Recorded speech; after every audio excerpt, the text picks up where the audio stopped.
myself, help me out.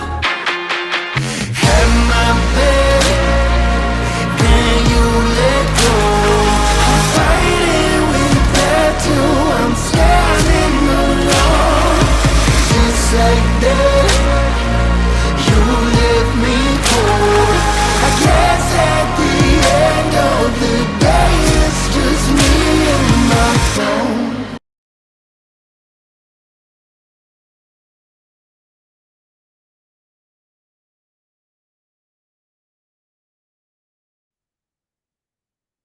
Welcome back to Queen's Mindset. If this is your first time joining us, welcome, welcome, welcome. We are super excited to have you back in the room. Listen, it just keeps getting better. I know you keep hearing that all the time, but it's true because yet again, we have another phenomenal. I'm so excited and my words are going all over the place because I'm really excited for you guys to hear her story. But we have yet again another phenomenal woman in the room, and she's going to be sharing her story with us tonight. But before she gets into it, if you have not subscribed to this channel, I want you to go right ahead and make sure that you hit that subscribe button and subscribe so that you can be kept abreast. All right, so let's head right into it and let's welcome our phenomenal guest, Dr. Katrina. Katrina, how are you?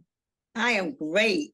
I'm great in Hollywood. Thank you so much for inviting me on this episode. I'm truly excited. Welcome. You are most welcome, and we are super excited to have you here as well. So I know everyone is wondering, what's her story? What's her story? But before we get into it, I want you to tell us a little bit about who you are and what you do. Okay, so I'm actually an inspirational speaker.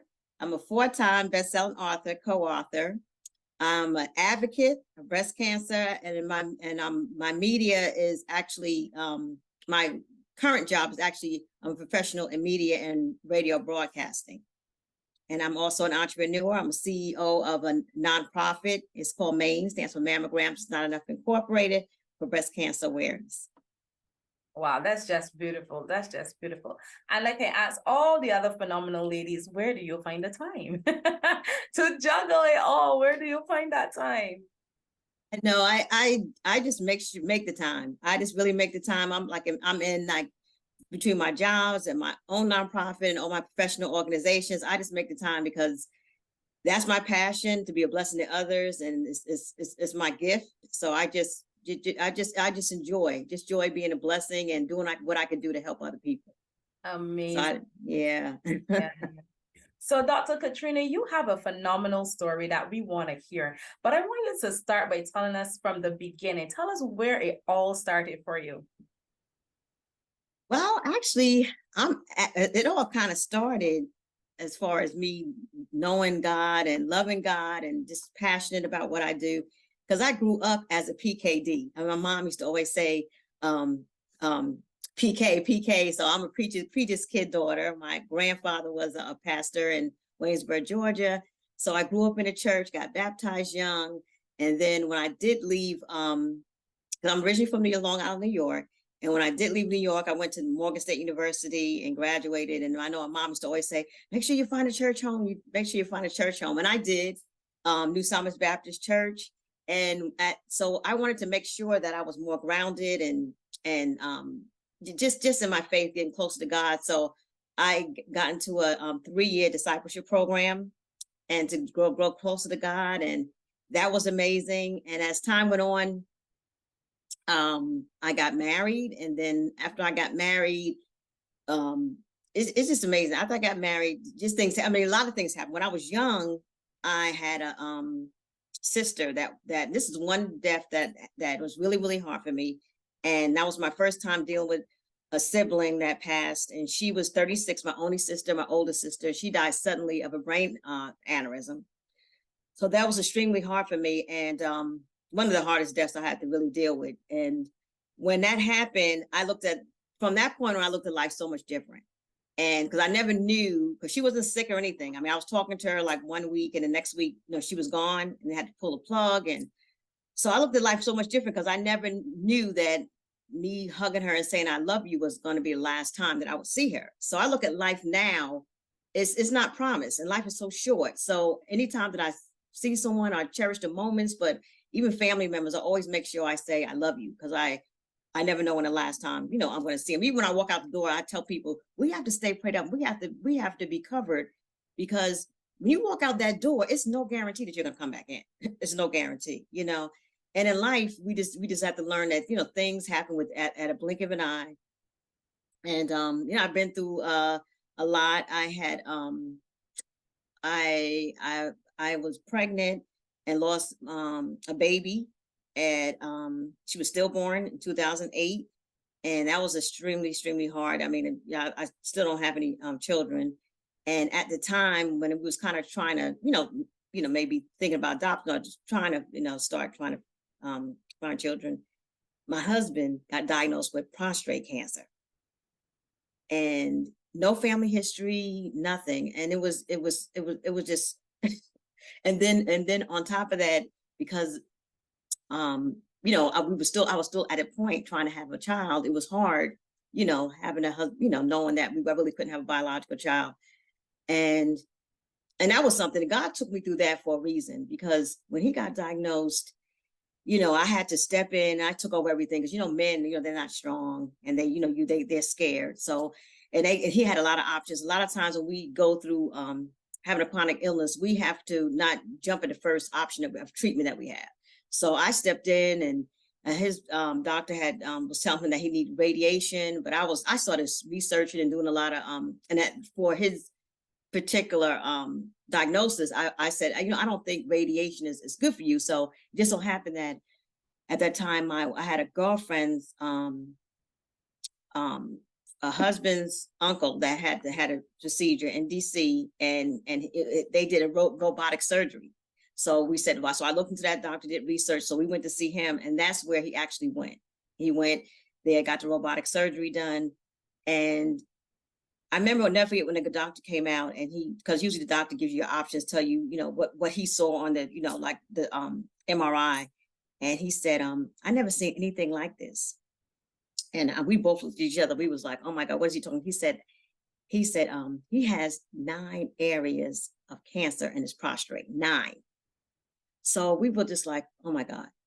So we both looked at each other. My husband, his question was like, well, basically, like, how long do I have to live? And they were just like, well, first of all, what we're going to do, we are going to see, take an MRI and make sure to see if everything's contained. And they did. So when they did that, I was praying and I was, trusting God. But just hearing that 9 areas cancer, I just was like, so I was telling them, I said, please call me. Call me when you find out, don't call him.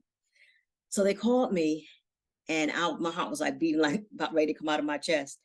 And they said, your husband is clear. Everything was contained. And I was like, oh my God. So I was just so glad that everything was contained. So when he had the robotic surgery, he was blessed that he needed no radiation, no chemo, no radiation, and he is cancer-free today. And he's doing fine. Amen. And can you believe it now? The next year now, I'm going to make sure that I'm okay, and I'm going on my annuals. But see, I didn't always get a regular mammogram. I had to get a diagnostic, and what a diagnostic is, the mammogram along with a sonogram, because I had a cyst in my left breast, and any woman that has any kind of concern, cyst, dense breast, they actually should be getting a diagnostic to make sure that they can things can look further, or the new 3D they should be getting.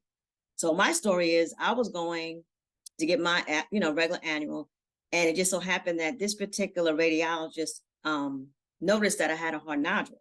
So he says, that looks like a fried donor, and we're gonna, and I said, what is a fried donor? And that's the thing that we have to make sure we do. We have to be our own advocates. We got to ask questions. You can't just have a doctor tell you that, and you just like, just go ahead on, okay, we're going to get the biopsy, and you're not really knowing what it is, or so he said, what it is, it's a hard nodule.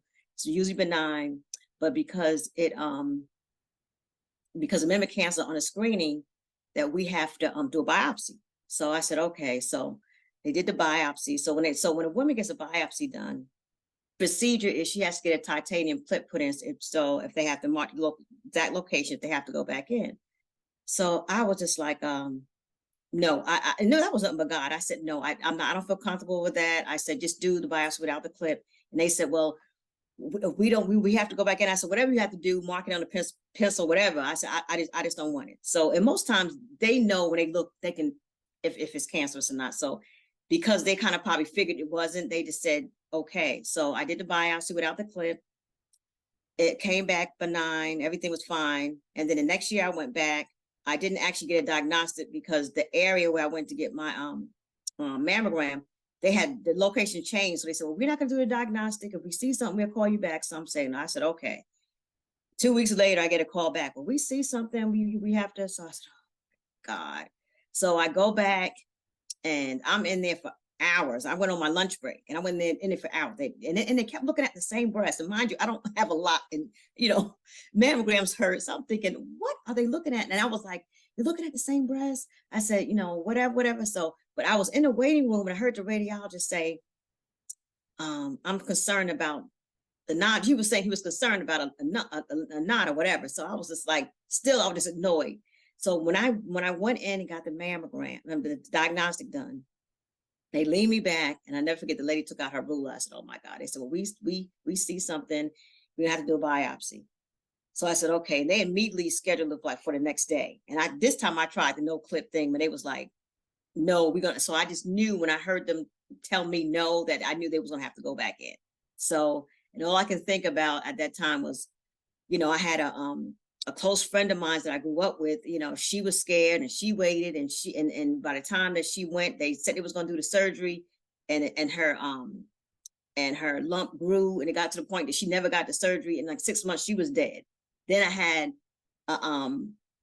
what do you call neighbor that was just concerned because she was like, she always got regular mammograms. She said to me, I cannot believe when she got diagnosed, she was stage 3. So, and now she's no longer here. So I was thinking about that. So I was like, you know what? I'm just going to go ahead, do what I need to do and just get this done. But I knew in my heart, there was, something was probably going to be found. So of course, like a week or so later, I got the phone call at work.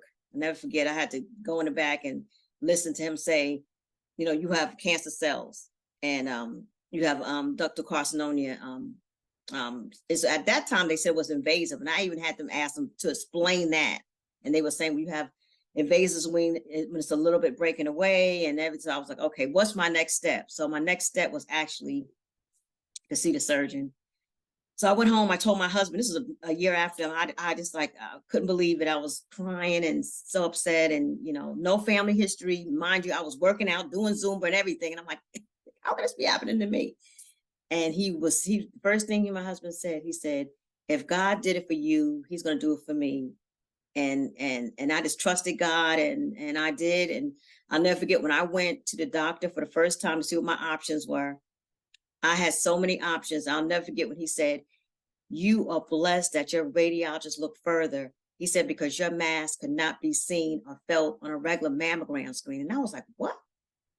And I was, even though I had breast cancer, I was just so thankful that it was caught early. But when I heard that, I was like, what? And I'm gonna tell you, and then what happened is I had a lot of options, and I didn't have to get no chemo, no radiation. When I went in, I was stage 1, and after the surgery, I was stage 0, DCIS. And I ended up getting a double mastectomy. I didn't want it. I mean, I didn't have to, but I did because I just figured just take them both, and I ended up getting reconstruction. But I'm going to tell you now how my one dose saved my life, because when they actually called me back, said they saw something. What they were looking at was a heart nodule, that fibrinogen that I had.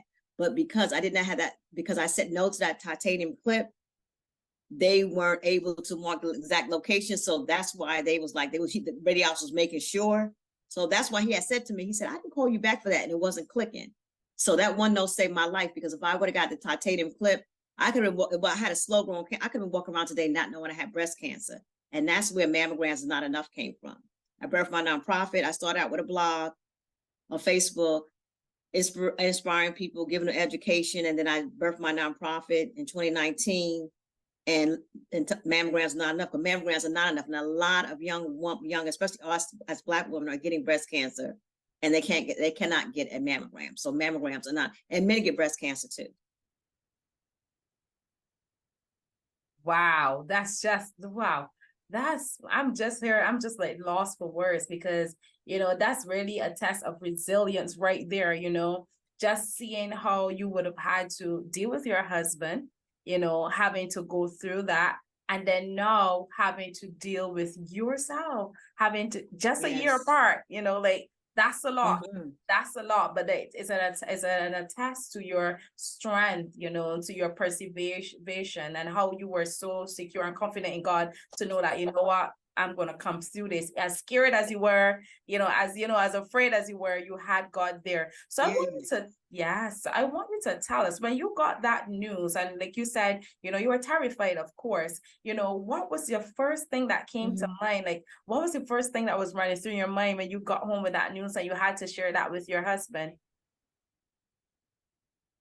It was so unbelievable. I just couldn't believe it, especially after like a year, like right after him. And I was like, what is really going on? Especially since I had no family history.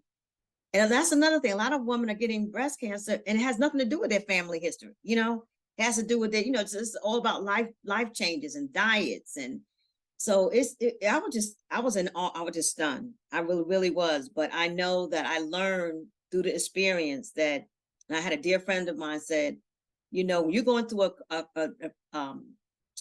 chronic diagnosis like that, you have to stay in the word. You have to stay in the word. And that's what got me through. I stayed in the word. I trusted God. I mean, I read, I did research, I made sure I got a second opinion. And I got I had a doctor go over my pathology report. All that stuff is really important. You have to know, the pathology report, there's like an index you have to know as far as, if it's going to come back, and if it's going to spread, it's like so all they went over, I got my pathology report, went over, I got a second opinion.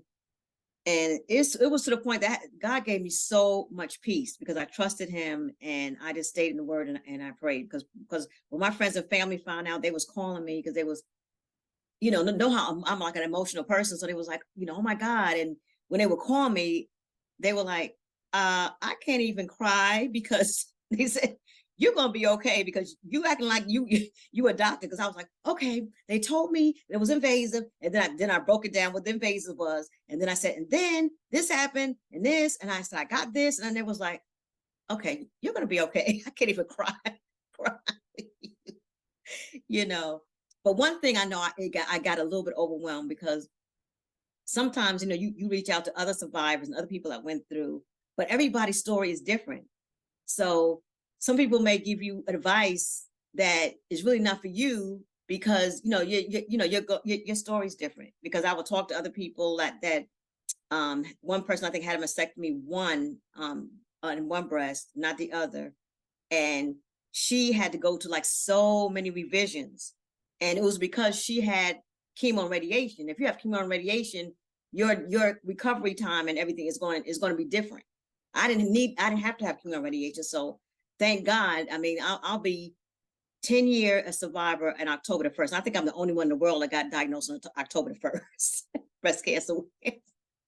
But but this whole time that I had I never had any problems. I don't need to get mammograms anymore because I do have implants, but I have to get MRIs, and I never had any problems. But she was basically kind of deterring me, saying you shouldn't do this, you shouldn't do that, because you're going to have to get this and this. But she was really talking about her experience.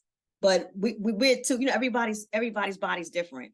And so I not thank God I didn't have to get any revisions. I've been fine.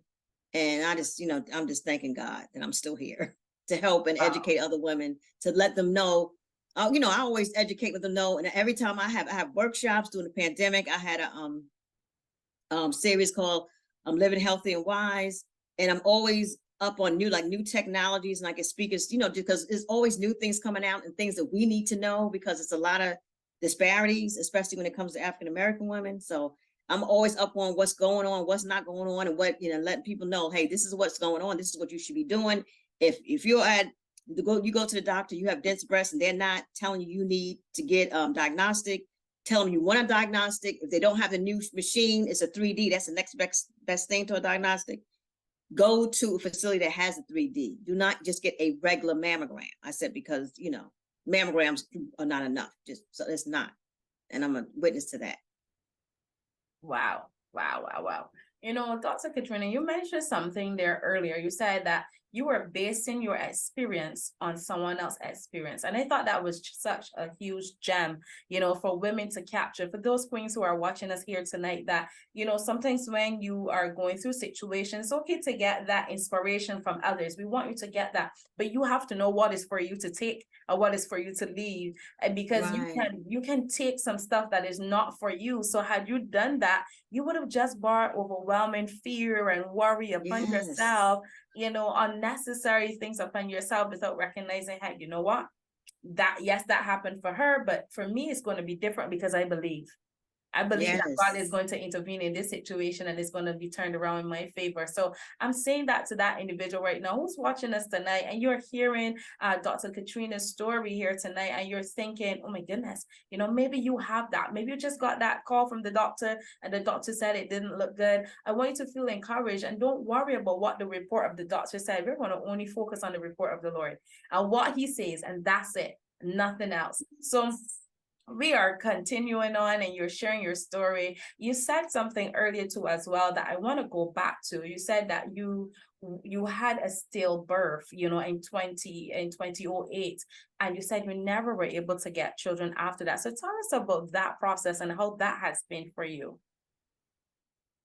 Well, it was really hard, but the thing is, when you lose a baby like that, you have to reckon. I guess you have to, trying to think of the word. You have to recognize the pain, so you could have to recognize the pain, so you can you know, live and go on, and then that's what I do when it comes to time of her birth date. I celebrate her. I do things. So and then me and my husband both. So that's the things that we do, so to help us move forward in the grieving process. You know, so we recognize, we celebrate, we recognize every year. I mean, I actually have a chain. I have a chain that got engraved when my husband, when we went to pick up the ashes, and then the next year for her birthday, I got the angel wings on it. Her initials are on the back, and then I carry this every day. I really don't even know what it is, and sometimes I forget what it is until somebody says, "Oh, that's nice," and I'm like, my little angel babies in here. So you have to recognize the pain to move forward, because a lot of times, you know, because I'm actually joined a stillborn. It was weird because I ran across this lady, and she has a nonprofit. It's called Stillborn and Infant Loss, and I was like, oh my God! So I joined a nonprofit, and I was just, you know, telling her, you know, my story and how, you know, you have to move forward. You got to recognize the pain, and it's hard for everybody. Is not the same, but that's what you have to do to kind of move forward. And I celebrate her every year on her birthday. Her name was Maria Francina Shaw. Maria stands for miracle. Francina was my sister's middle name. So that's what I named her. So you have to acknowledge her, you acknowledge it, and you just have to, you know, recognize the pain and do things to celebrate to get you through it. So that's what I've been doing to help me with that's beautiful. The That's loss. beautiful. That's beautiful. In your case, did you bring her to full term and then it happened? What happened? What caused this? No, I lost her at 22 weeks. Wow. Yeah, I was 5 months, and then my water broke too early, because it's weird, because I was actually going for my 20-week 5 months appointment, and actually to see, you know, the birth, you know, what the child was and everything, the sex. And when I was going on my appointment, they noticed it was an opening, and I was like, what? So they told me, they was like, okay, well, they said, hold on a minute, hold on, and they stopped and they said, are you feeling okay? And I'm like, yeah, and I'm walking around, and then at that point I was all happy because I was going to trying to find the sex of the baby, and had my little shoe, you know, like, you know, so happy that day. And they just stopped the appointment, and they was like, and they kept looking underneath, and I'm like, what are they looking at? So they said, are you feeling okay? And I'm like, yeah. So they brought me into the room, and they said, your membrane is exposed. And I'm like, what? And they're like, yeah. So, you know, basically my membrane, I was already dilated about 4 centimeters already. And you know, my membrane was exposed. And I was like, OMG, I just lost it. I was crying, and my husband came in and everything. And they were trying to find out what I should do. So they were saying that what they would do, it was two things they were trying to figure out what they was going to do. They said either we can push the membrane back in and put a suture in, or we can let it go back naturally. And then at first, I think at one point I was saying, but maybe let it go back naturally, because they were saying at any point it could rupture and then I'll lose it. So I was like, I don't know what else. So I had kind of decided maybe not. Now back to my husband was like, no, maybe we should go somewhere else. And he was frantic. And so finally they decided, they said, you know what, we're gonna do this tonight. They basically pushed it and then put a suture on it. And I was fine until I was going on a couple of weeks. I had to make it to like 6 weeks. No, 6 weeks. I mean 6 months, and I didn't, because I was holding on, trying, and then the water broke. And once the water broke, I was trying to hold her in there, and I lost her. I had a stillborn. It was, yeah. So and I had, that's what I'm saying. Then I had to. It was traumatic because I had to, give birth to my stillborn little girl. She was a little girl, and and then the thing, what they do is, I don't even know how I did it. It was by the grace of God, because when you have, I don't know what people know, when you have a baby and a stillborn, they make you spend time with the baby. So they clothe the baby, change the clothes and everything, spend time, they make you spend time with your child. Yeah. So how was that? Because I mean, you're spending time with a child that you're like, oh my God, I'm never going to get to see. And I got the strength from God, because I went through it, and I wasn't even, at the time, I wasn't even breaking down. And that's why my husband, he was looking at me like, what? And I guess he probably was, he was, trying to be strong for me. Mm-hmm. But the whole entire time I wasn't even breaking down crying. I mean, and that was nothing but God giving me the strength. And because I look back now and I'm like, I don't even know how I did that. And they make you spend time. They make you spend time with your child. And here I'm spending time with my little angel baby gone. But Wow. yeah. Wow. That was something. Wow. So after this had happened, of course, you needed time to heal. But after you've gotten some time to go through that process of healing, what stopped you from being able to carry another baby? Was it fear, or was it that you had another actual challenge? No, it wasn't fear. I didn't actually, that's what I didn't actually get. I was trying to get pregnant. I didn't actually get pregnant again. But remember, my husband had prostate cancer. And then when he got diagnosed with prostate cancer, he said to me, should I freeze my, sperm? And at the time, when he said that, I was so concerned about him getting better. I was like, oh, no. And then afterwards, I was like, that's, it was too late, But at the time, I was like, no, I'm just thinking about your health, you. I said, it's not, And then afterwards, I was like, wow, maybe I, should have, but. And then we went through trying to do an adoption and through the state, and then we wanted a younger child. At the time they had older children, and then things didn't work out, and then as times went on, it just never happened for me to adopt. So yeah. And was that something that you were able to overcome, or is it that something you're still kind of working through right now?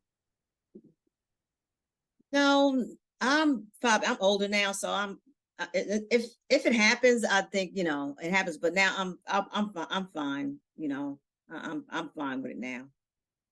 Because at one point I was still like, maybe we should try to, whatever. But now I'm just like, I'm okay. Yeah. Wow. Do you mind holding for me? This is really Okay. awesome, but just give me 1 second. Okay. I made peace with it, and I'm okay. Mm-hmm. Wow. And that's a powerful statement to say, that you've made peace with it. Because I know some persons are like, oh my goodness, I still would love to have, I still would love to have a baby girl or a baby boy or anything like that. What about your husband? Was it easy for it? When we say easy, because of course it wasn't easy, but did it take him longer to make peace with the fact that I don't think I'm going to be a dad? No, I guess now that I guess because we gotten older and then it didn't really happen because we was still thinking about adopt. It's like now when I first lost the baby, I wanted a baby. And then now that we're older, I'm like, if I did have a child, it would be kind of like at this time, she would be, I think, I think she would have been 15 if my math is 15. correct. Yeah, right. So, so definitely we'll have to have if we did, we have to have an older child, but, so I think he's with peace with it now. Now that it's been so long. And then 'cause at one point we were still like, we still gotta have one, we still gotta have. So if something happened and just, we just ran up and, I wouldn't mind just, I wouldn't say no, but at this point, I do have peace with it. And of Okay. course I want a little girl though. Of course. And because really, and the thing is too, okay, because when I got pregnant, how was I? I was 45, and I was 44. And my husband was, well, let's see, I was 44, he was 50. And it was basically her, it was basically, she was a miracle because her name Maria actually meant miracle, and the middle name was Francina, who was my sister's first name. So it was Maria Francina Shaw. Yeah, beautiful name, beautiful name, beautiful name. So now coming after you've gone through that, you've had your cancer scare, and then your husband had his cancer scare as well, also dealing with your daughter. You said you started your nonprofit. So tell us a bit about your nonprofit and how that really, kicks off for you. Oh, I love it. Like I said, it's called MAIN, and it stands for Mammograms Is Not Enough Incorporated. And it was incorporated in March of 2019? Yeah, 2019. And so it'll be 5 years next year. And so we also have a breast cancer diagnostic screening and assistance program, which provides an assist for women who don't have insurance or enough coverage to pay for extra diagnostic screening and other expenses associated with the disease. We have educational workshops, and we have an annual event. And our annual event is called Pink Conversations Happy Hour, and we top it off with a pink drink. It's just celebrating life and talking about, like, the survivors would usually tell some of their stories. We have a toast at the end. We have a pink we have a pink outfit, best outfit. We give out prizes, and it's just phenomenal. Just it's just us celebrating life and just having fun. And then I also launched a survivorship, Living Beyond Breast Cancer Survivorship Program. And I was having a lot of virtual meetings, but I finally found a place. So I'll probably still do them both, to have some of the meetings like in the area where I live, and also have them virtual. That's nice. That's nice. So is your husband a part of those nonprofits too as well? Is he helping out with that too as well? Or is this something that is pretty much just you and you're the one dealing with that? Yes, this is pretty just much as me. I mean, we actually have a community garden that he's basically the president of. It's called Victory and Q Adams Community Garden, and we have organic produce, and we have events for the children, and we give out food. So so he's very much involved in the community with our organic garden that we have. Wow, that's just beautiful. So I have to ask, looking back on everything that you would have gone through, and that you have shared here with us tonight, at any time did you think to yourself, that I don't want to live anymore, like I just want to give up? Because it's like every time it's trial after trial after trial. Did you ever feel that way? No, not because of my faith and how I grew up in church. No, I've never felt that way. Never was suicidal. Never felt that way. I was not person that said, I never said God. I never, some people say, why me? I will be like, why not me? Because this was my time to, help other people, be a blessing to others, to help other women, know that, mammograms is not enough. Give them educational resources. I'm always looking for, new technologies that come up, so I can do that in my workshops and have speakers.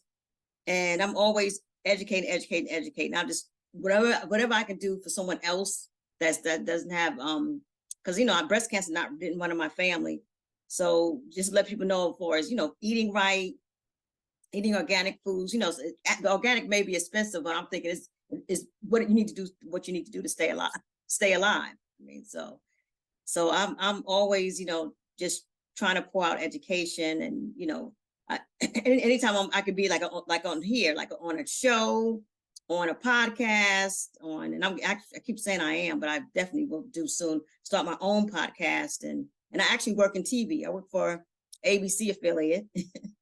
So I'm always trying to do whatever I can do to, either be in a magazine or do something to let people know about my organization, what I do, and to help someone else, especially younger women and African American women, because mammograms are not enough, and they need to be educated and know that mammograms is not enough. And then my organization is here to help if someone needs our resources. Awesome, awesome, awesome. So if you had to speak to that lady right now, she's watching us right now, she just got the news, maybe the doctor gave her the news of she's now learning that she has cancer, or maybe it might not necessarily be cancer, but it might be another health issue that she's dealing with. What would be your advice to her?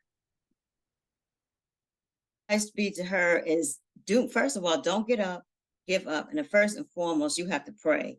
You have to pray and trust God. And that's what I did through my situation. I prayed, I trust God. I said affirmations. You have to just trust God and pray, and you have to be grounded in a connection of your family network. See who you can talk to. Make sure you have people who you can talk to. If it's family members, friends, reach out to people. And hopefully the person, if they don't know God, maybe have a church home or find some kind of grounding that they could talk to. But don't give up, because God always has the final say, always has the final say. Well said, well said, well said. So ladies, like I told you, tonight was going to be awesome. I know that you are totally enjoying this conversation right now. I want you to go right ahead, leave us a comment below, let us know what your thoughts are, and share this link with a friend. Make sure you're inviting someone to come in and listen to this phenomenal story. She has been able to overcome and conquer, not just anything, but we're talking cancer, we're talking dealing with the stillborn of her baby girl, Miracle. Oh my God, Mariah, beautiful baby, so I want you to share this link with a woman right now. Just share. Don't even ask her if she's interested. Share the link, because you don't know where she's at, and you don't know if this might just be the encouragement or inspiration that she needs tonight, so she can be lifted in her spirit. So we're coming pretty close to the end, but I have to ask, you mentioned earlier that when you shared the news with your family, they said, Katrina, you're going to be good and everything. But who was in your corner? Who did you have as your source, outside of relying on God, of course? But who was there to really help you to push through, that process that you were going through with the loss of your baby, and then having to deal with, cancer with your husband and also with yourself? Wow, I could just say, I could say my family, and I did have close friends, but my husband, he was of course my rock and was there, but and then my pastor. I mean, I belong to a Baptist church, and my pastor, I have a great pastor, and he also helped too. But it's always good to have a circle of family, good family and friends that's in your corner. And then I am in the sorority and Delta, and I have my sorority and line sisters that were there. It's always good to have a good, strong support when you're going through something, because even though you have the strength in God, you still need to be grounded, not even in your faith, but like family members and friends to be there to have your back. And I was so thankful for that. Yeah. So would you say then, now looking back on all you've been through, is there anything that you would have done differently? Anything that you would have changed? I wouldn't, because I said all the challenges and things that I went through in life, it made me the person that I am today. So I could just really say, I mean, even though I really do wish my baby was here, but still, sometimes the God takes you through things so you can be a blessing, to others, help someone else out.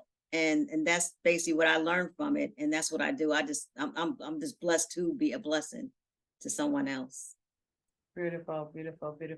So, no, like I said, we're getting ready to wrap up. But before we go, you mentioned about your nonprofit. You mentioned about various things that you're doing. I want going to tell us what you're up to right now, what's coming up next for Dr. Katrina. So those persons who are watching here tonight, they've connected with your story and they're like, oh my goodness, I want to learn more about what she does.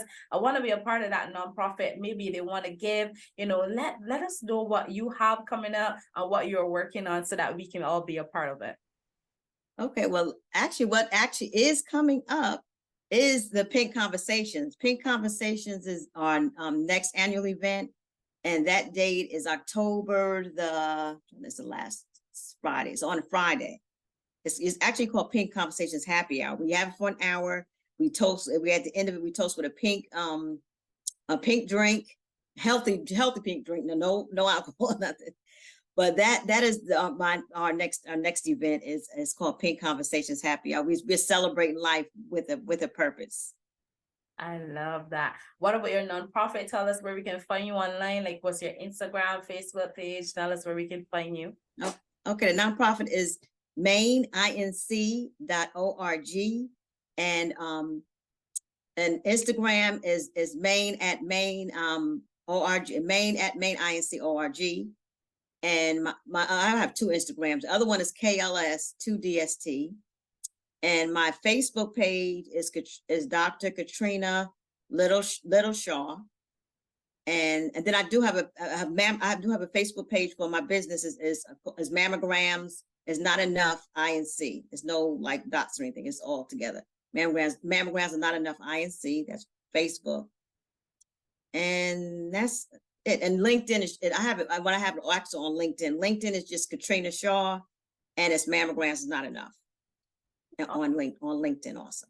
Awesome. So have you ever thought about writing a book, or do you have any books or anything or as yet? Is that something you're working on? Actually, I'm a co-author of 3 books. Wow. Look, the first one is Woman Who Soar. It's an anthology of 7 women have 7 stories who stepped out on faith and lost their own business and soared into the world. And my chapter in that book is called Unshakable Faith, From Surviving to Thriving. And the second one is Fierce Woman Rock, Courageous Woman Find Strength During the Storm.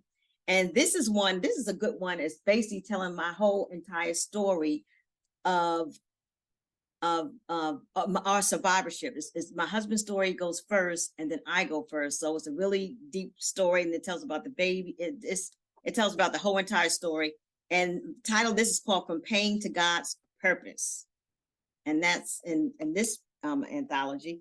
And the last one, actually I have 4, but that I don't have hard book yet.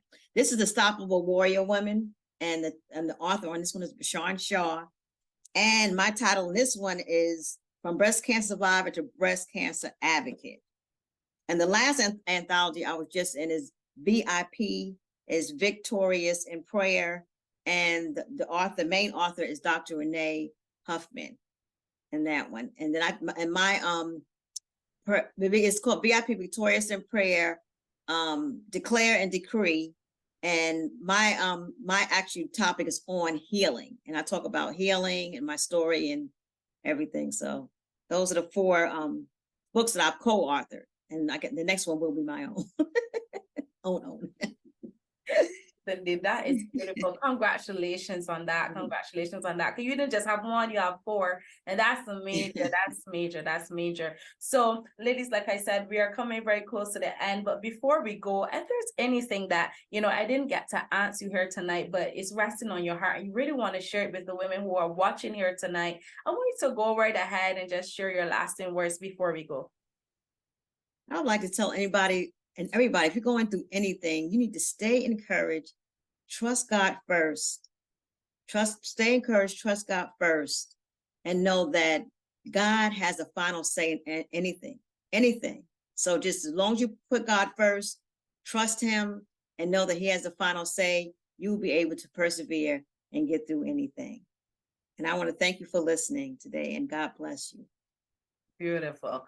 Well said. So, ladies, you have heard it right here from Dr. Katrina. She has shared her phenomenal story. I'm talking about a story of resilience. She was resilient. She trusted God. She had unstoppable faith, unmovable faith, because she believed in her Father that He would turn the situation around in her favor. If you're now joining us, then you kind of missed it, but not to worry. You get an opportunity to just go right again, replay this video, because it's going to be up for you to watch. Make sure you're commenting down below. And of course, subscribe to this channel if you have not done that already, and let us know your thoughts. Like, share, and comment. Send it to a friend, send it to friends. Let them in on this. Don't keep this a secret, because we want everyone to feel encouraged and feel inspired. So thank you so much once again, Dr. Katrina, for joining us. Thank you for being transparent, and thank you for sharing your story, because this is something that's so close and dear to your heart. And thank you for letting us in tonight and being here with us. And for you who are watching us tonight, once again, thank you for tuning in. Thank you for always being here. And thank you for commenting below and sharing and subscribing to our channel. We'll see you soon in our next episode as we continue the series of Battered Bruised, Not Broken, Season 5. See you later, guys. Bye.